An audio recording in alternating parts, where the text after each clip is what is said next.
But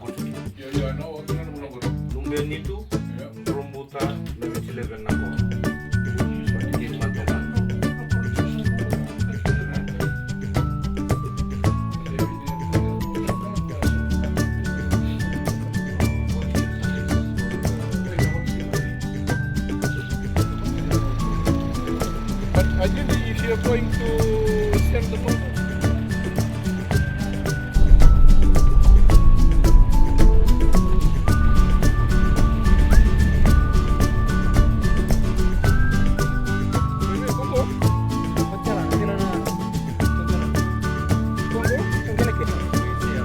It's just like sand, isn't it?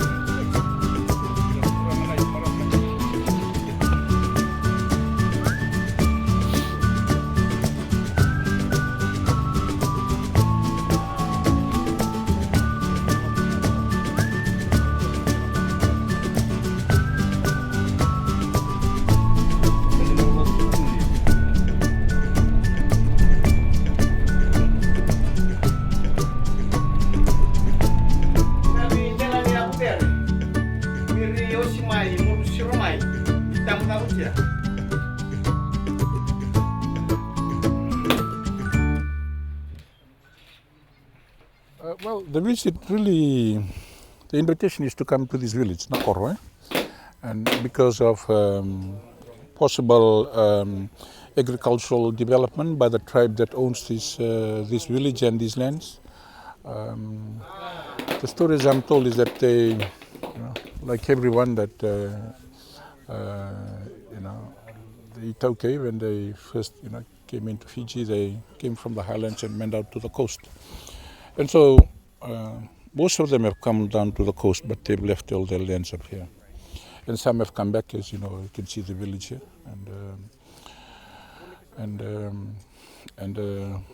particularly the ones down the coast want to come up and utilize the land, which we've actually just driven past there. And the challenge is the roads, which is what I've come here to see, and you've generally seen the general condition of the road. It's not in very good shape. The weather and the soil quality does not help. This is a very delicate soil. If you cut it badly, it's just going to wash away. Yeah. So, and we brought the engineers up. We wanted to bring a team up here in May to fix up generally the road that leads from Kayasi to here, and also, but you see the road generally up to Kayasi is okay, and a few kilometers beyond. But the road beyond the river coming up to here is not in a very good state. So we want to bring it up to allow for these carriers, RSL carriers, to travel and drive on them pretty well. So that's the whole idea. Have a look at the roads and the bridges. Government's priority is to try and get access to communities first, and then after that, into places where they earn their living, their farms and all that. So obviously this road that we've just come through has been cut now for so many years, but it was cut badly and has never been maintained.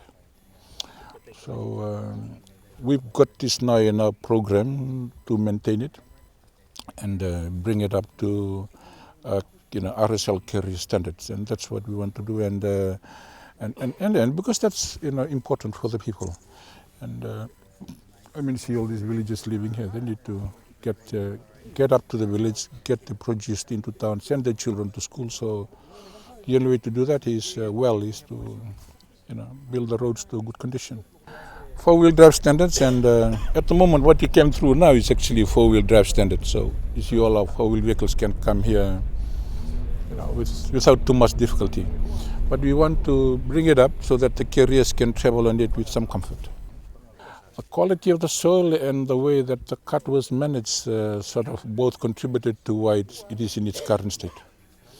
So we're going to get the engineers there. They've already looked at it and hopefully come up with a solution, because Rambuta, like this village, definitely needs some form of access. And at the moment, the villagers have to come, and you must have taken some shots, right down from the gully all the way to the top where we did all, where we backed up and came back. So it's in a real bad state. So it was a combination of two things. One, cut badly, too, and because it's cut badly, the soil quality did not help either. That's why it's just eroded, and the drainage and all of that sort of contributed to it. You might want to conclude that assistance is coming and will come now. Oh, absolutely. I mean, like, particularly for these roads, it's coming in May. Definitely, that's because part of the end of the wet season.